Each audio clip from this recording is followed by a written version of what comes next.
आज पूरे इंडिया में किसानों का विद्रोह हो रहा है, विरोध प्रदर्शन हो रहे हैं। तो जानते किसान बिल जो सरकार ने इंट्रोड्यूस किया है, राज्यसभा और लोकसभा में पास कर लिया गया है और अभी राष्ट्रपति की मंजूरी होना बाकी है। जैसे राष्ट्रपति की मंजूरी होगी वैसे ये बिल एक्ट बन जाएगा। तो जानते कि फार्मर बिल में क्या है और फार्मर बिल के भविष्य में क्या परिणाम देखने को मिल सकते हैं। क्या इससे किसानों की स्थिति सुधरेगी या किसान जैसी स्थिति में आज है उससे भी बेकार हो जाएगी। अभी सरकार कह रही है कि इससे किसानों का बहुत हित होगा, किसानों की आय दुगनी होगी। किसान जो बीजेपी का एक मैनिफेस्टो में भी कहा गया था कि किसानों की दुगनी आय करनी है, इनकम करनी है, लेकिन जो विरोधी अपोजिशन है वो कह रहा है इससे किसानों का नाश हो जाएगा, किसान की हालत और बेकार हो जाएगी, उसे एमएसपी नहीं मिला। तो जानते हैं एमएसपी क्या है, एपीएमसी मार्केट क्या है और इसके बारे में पूरे अच्छे से विस्तार से आज मैं समझाता हूँ। सबसे पहले किसान बिल इंट्रोड्यूस किया गया राज्यसभा में और वहाँ से ध्वनि मत से पास कर लिया गया और लोकसभा में तो सरकार के पास इतनी नंबर्स हैं कि वो कोई भी बिल पास करा सकती है। तो किसान बिल इसलिए पास कराया गया कि बताया जा रहा है कि इससे अब कंपटीशन है वह अब किसान जो पहले अपने राज्य तक ही बेच पाता था, मंडियाँ होती थी उधर उनकी चलती थी, अब उनके अलावा अब उन किसी को भी बेच सकता है, अपनी मार्केट के बिल्ड लगा सकता है। तो किसानों की स्थिति क्या सुधरेगी?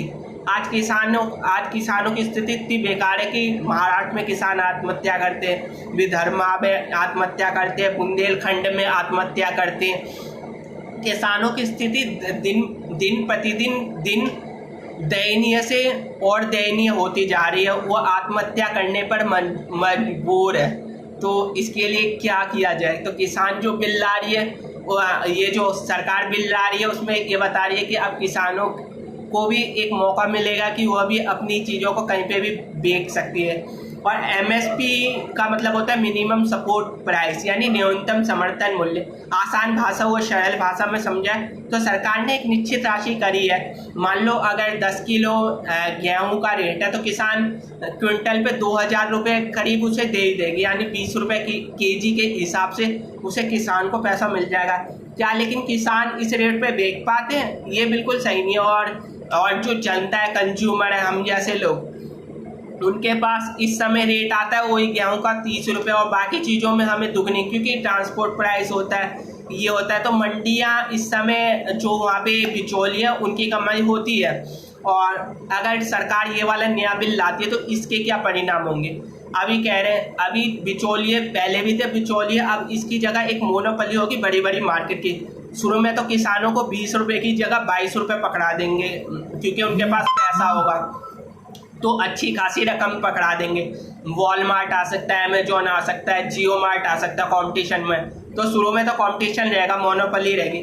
फिर जैसे सिम कार्ड का हाल हुआ, आज सिम कार्ड सिर्फ 3 ही कंपनियां दिखती है, जियो दिखती है, एयरटेल दिखती है और वी दिखती है। इसी प्रकार आने वाले टाइम में होगा कि कंपटीशन के नाम पे प्रतिस्पर्धा जो होती है वो खत्म हो जाएगी और ये जितनी भी मंडियाँ एमएसपी जो अभी है सरकार जिन्हें सपोर्ट करती है, एपीएमसी मार्केट, ये सारी खत्म हो जाएंगी। तो तब तो वो मनमानी कीमत देंगे और इससे जो बेरोजगारी की दर है वो कहीं ना कहीं इतने सारी जो आर्थिक में ये और ख़त्म हो जाएंगे और फिर नए उभर के आएंगे। मान लो अमेजोन जियो वाले अब आपको टमाटर बेचने में आ जाएंगे और आपको डिस्काउंट मिलेगा थोड़ा बहुत। अब वही टमाटर मान लो 20 रुपये किलो किसान रेट से बेचता है, तो ये शुरू में आपको 22 रुपये दे देंगे किसान को। मान लो जियो ने 22 रुपये दे दिए तो आप क्या करोगे? वो अगर मार्केट को देता है लोकल को तो वो 20 रुपये ही देगा, तो 22 रुपये में किसान बेच देगा और फिर वो जनता तक आते आते, क्योंकि इनका स्ट्रक्चर इतना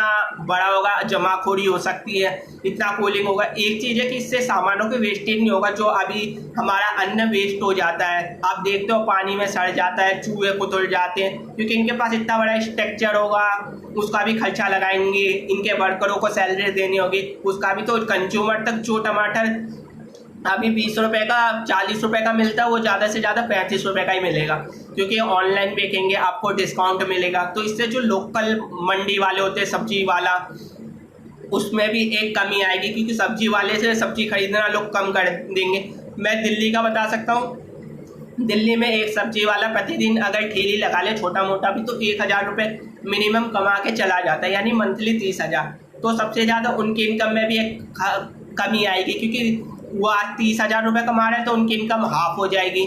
और किसानों की इनकम जो थी वैसी की वैसी रहेगी, क्योंकि उनकी इनकम में कोई ज़्यादा अंतर नहीं आ रहा। कंज्यूमर को भी 1-2 रुपये का ही फ़ायदा होगा, इससे ज़्यादा नहीं, क्योंकि उसे डिस्काउंट मिलेंगे। वो देखेगा अच्छा 500 रुपये तक की सब्जी खरीदो तो ये है डिस्काउंट, तो लोग अपने घर में 1 सप्ताह तक की सब्जी खरीद लेंगे। तो सामने का जो सब्जी वाला उससे कोई सब्जी खरीदेगा नहीं, उससे बस नींबू प्याज मिर्च खरीदने तक, धनिया खरीदने तक की बात रह जाएगी। लेकिन ज़्यादा सब्जी खरीदनी है तो सब ऑनलाइन ही मंगाया करेंगे, क्योंकि वहाँ पे सारी चीज़ें मिल जाएंगी, हर चीज़ मिल जाएंगी, दाल से लेके आटा चावल टिंडा या कड़ी, तो और डिस्काउंट भी मिल जाएगा थोड़ा बहुत। तो लोग सोचेंगे हाँ तो हम घर बैठे सब्जी मंगा रहे हैं, सब कुछ मिल जा रहा है, तो लोग पास की सब्जी वाले से क्यों खरीदेंगे। तो ये भी एक जो अभी मार्केट है जिसका और ध्यान नहीं दिया जा रहा है वह भी है। तो इससे ना कम से कम 5 करोड़ से ज़्यादा लोग बेरोजगार होने की तादाद में आ जाएंगे, और नए रोजगार का जो सृजन होगा उसमें कम से कम 1 करोड़ लोगों को हो सकता है रोजगार मिले, लेकिन वो तो सैलरी पे काम करेंगे। लेकिन एक जो बड़ा बिजनेसमैन निकलेंगे, 1-2 वहाँ से, मान लो जेब बेजोस निकला, अंबानी निकला, कोई भी कंपनी और भी आ सकती है, नई कंपनी उभर के आ सकती है, तो वह बहुत अमीर बनेगा। यानी एक इंसान की बहुत मोनोपोली हो जाएगी एक समय मार्केट में, उसके अलावा और कोई बेचेगा नहीं, कोई सबसे बड़ा सब्जी वाला होगा।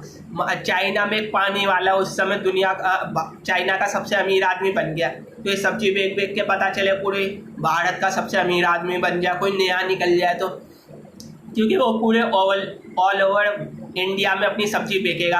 अब किसान अपनी बीट कहाँ पे लगवाएगा।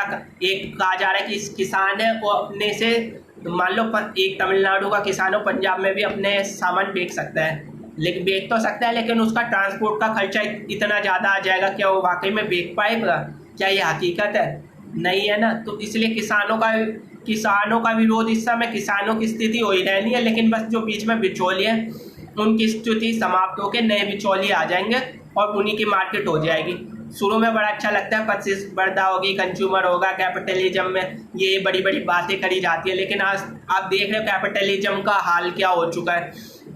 हर जगह पूंजीवाद छाया हुआ है, कुछ ही लोग अमीर हो पा रहे हैं और कुछ लोग उनके यहाँ पे काम करते हैं बस, और उनको किस तरीके से वर्करों को ट्रीट किया जाता है आप सब जानते हो। उनके साथ कैसे 12-12 घंटे काम कराया जाता है, फिर उसके बाद उन्हें बहुत गंदे डांटते हैं, काम नहीं करते, छुट्टी पे उनका वेतन काट दिया जाता है।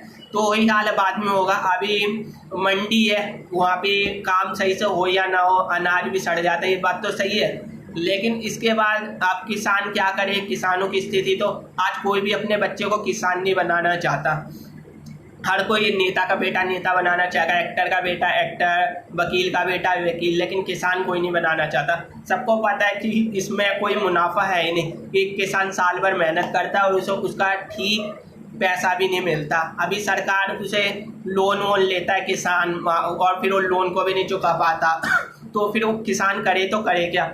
आगे मंडी आ जाएगी, और MSP के रेट में भी नहीं बेच पाएगा, क्योंकि अभी 3-4 साल तक तो उसका फ़ायदा हो जाएगा किसान का, लेकिन आने वाले 3-4 साल बाद क्या होगा, हो सकता है ये बड़े बड़े मोनोपोली जो किसान है, ये जिनके बड़े बड़े, वो तो थोड़ा बहुत इससे कमा पाए जिनका ज़्यादा हेक्टेयर में ज़मीन है, लेकिन छोटे किसान, उनकी स्थिति तो वही रहनी है जो पहले थी। आपको शायद मेरी बातें आज से 5 साल बाद इम्प्लीमेंट करके देखना यही सब होना है, क्योंकि इससे जो छोटे मोटे सब्जी मंडी वाले हैं, जो फेरी वाले, उनका भी घाटा होगा, और जो बीच में ये जो पूरा तंत्र है APMC मार्केट का, इनका पूरा घाटा है। किसी ने इस और ध्यान नहीं दिया, मैं आपका ध्यान आकर्षित कर रहा हूँ इसमें। तो